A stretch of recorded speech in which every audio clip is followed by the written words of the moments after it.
পনির রান্না করব। পনিরটা একটু বেসন দিয়ে হলুদ নুন দিয়ে ভেজে রেখেছি, বেসন মাখিয়ে। আলু ফুলকপি জিরে তেজপাতা ফোড়ন দিয়ে হালকা ভেজে রেখেছি। এইখানে 5 ফোড়ন দিয়েছি তেলে, দিয়ে পেঁয়াজ হালকা ভেজে টমেটোটা দিয়ে দিয়েছি।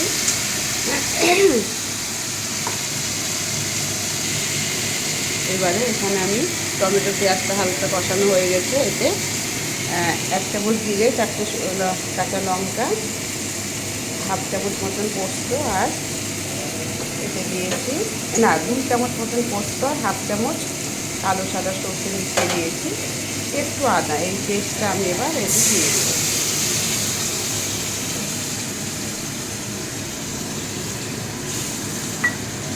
সচরাচর আমি পেঁয়াজ দিয়ে পনির করি না, নিরামিষই করি, তবে আজকে একটু অন্যরকম করে করবো, পাতলা ঝোল করবো।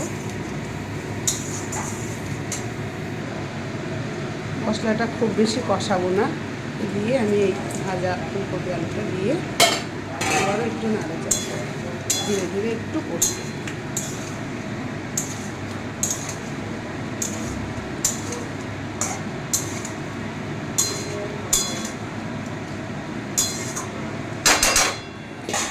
একটু ঢাকা দিয়ে দিয়েছি। এটাতে আমার ইলেকট্রিক কেটলি, এখানে আমার রান্নার জল গরম হচ্ছে।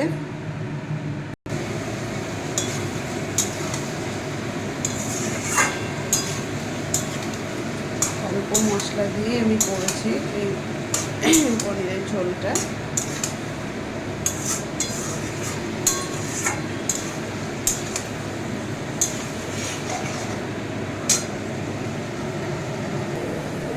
জল আমার গরম হয়ে গেছে, এইবার এতে আমি পরিমাণ করে ঝোলটা দেব।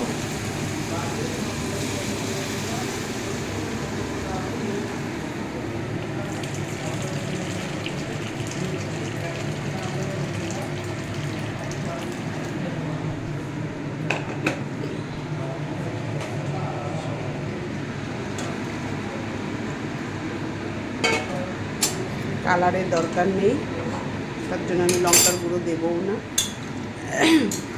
টমেটো দিয়েছি লাল লাল দুটো, ওটা দিয়ে সুন্দর কালার আসবে। কিছুক্ষণ ঝোলটা ফুটতে দেব। পনিরটা এবার আমি ঝোলে দিলাম।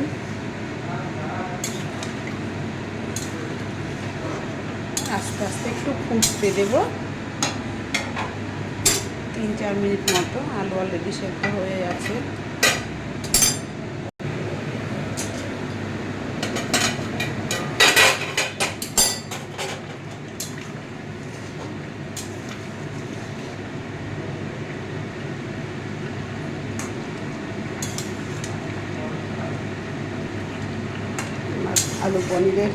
আলু ফুলকপি পনিরের ঝোল হয়ে গেছে। এটাকে এবার আমি নামাবো। কেউ যদি মনে করেন নামানোর পর একটু 5 ফোড়ন আর তেজপাতা শুকনো লঙ্কা ফোড়ন দিয়ে অল্প 1 চামচ তেলে আবার যদি ফোড়নটা দেন, এটা আরও টেস্টি হয়ে যাবে। কমপ্লিট আমার রান্না।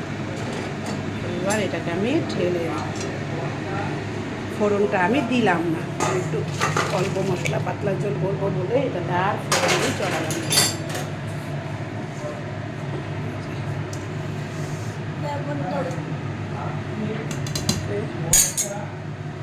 কমপ্লিট আমার রান্না।